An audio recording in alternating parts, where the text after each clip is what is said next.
Ah, então beleza. Então ele vai fazer a pergunta que tinha ali antes. Vamos lá. Ó, o Hamilton aqui, vou refazer aqui. Como a gente sabe, né, tipo, essas histórias prendem muito a atenção das pessoas e elas gostam de ouvir os relatos, às vezes se identificam com alguns.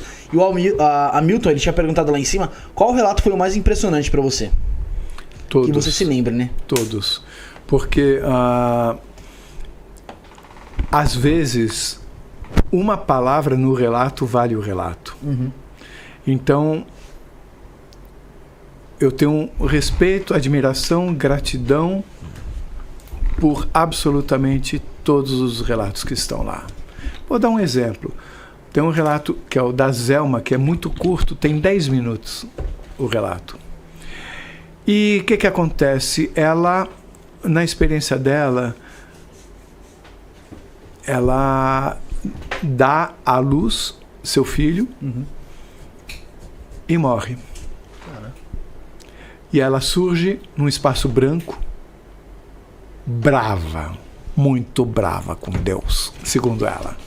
Como assim? Agora que eu tenho um filho, você resolve me tirar? Como assim você não tem esse direito? Coisa e tal?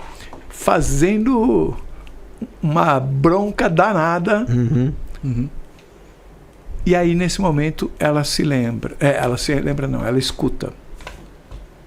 Você não se lembra do que você falou?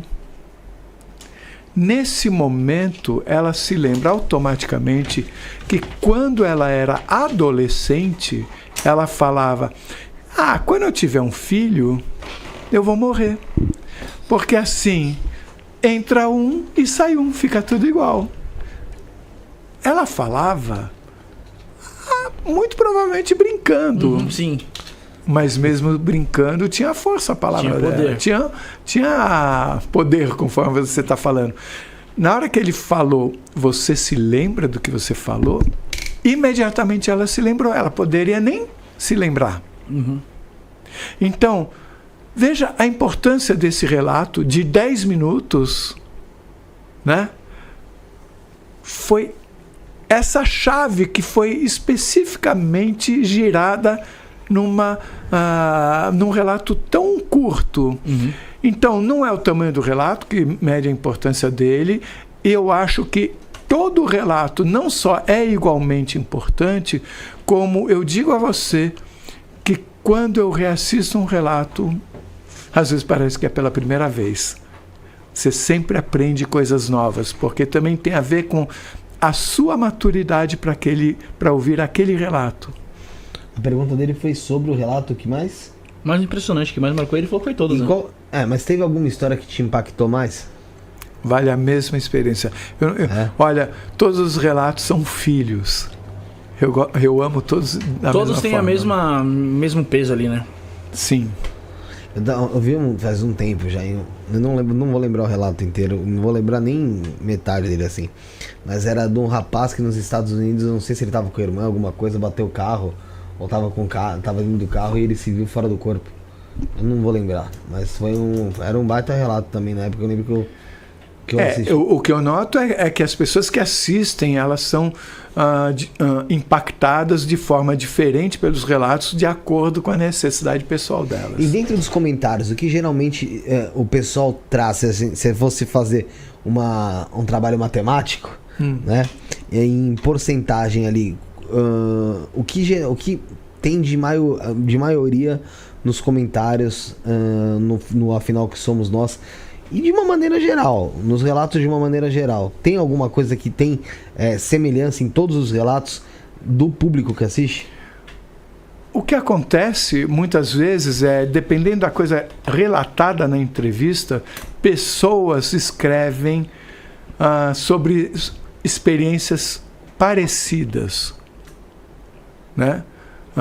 Recentemente teve até na Shelley Brazão em que foi mostrado para ela mergulhou, foi levada por um ser a mergulhar na terra, ir até a placa tectônica entre a placa indiana e a placa euroasiática, e a voz falava para ela: alerte as pessoas.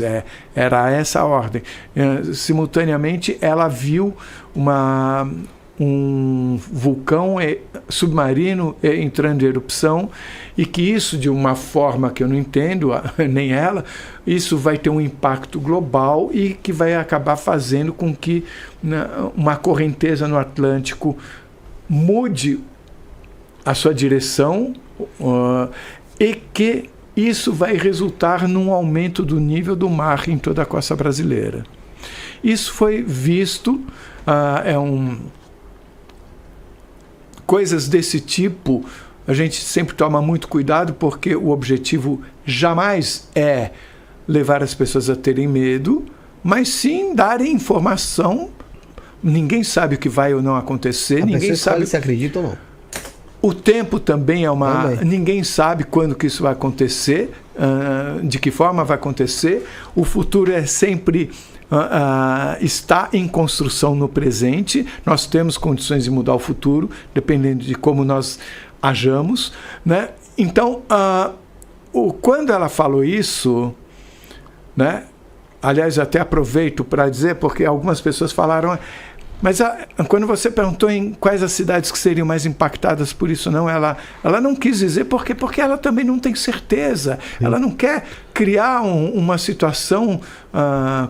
ela trouxe a informação. Com uma concretude que ela mesma não domina. Ela sentiu que a costa, e não só a costa brasileira, vai sofrer, né?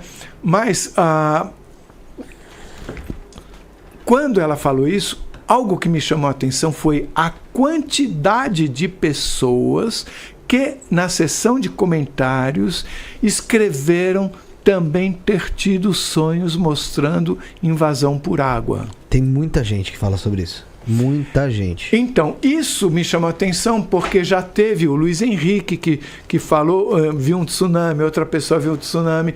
Então, ok, eu acho que isso também tem que ser falado, porque se chega uma pessoa, a Shelly Frazão, ouve a voz falando, alerte as pessoas sobre isso. E eu vou falar no canal? Não, eu não vou falar sobre isso.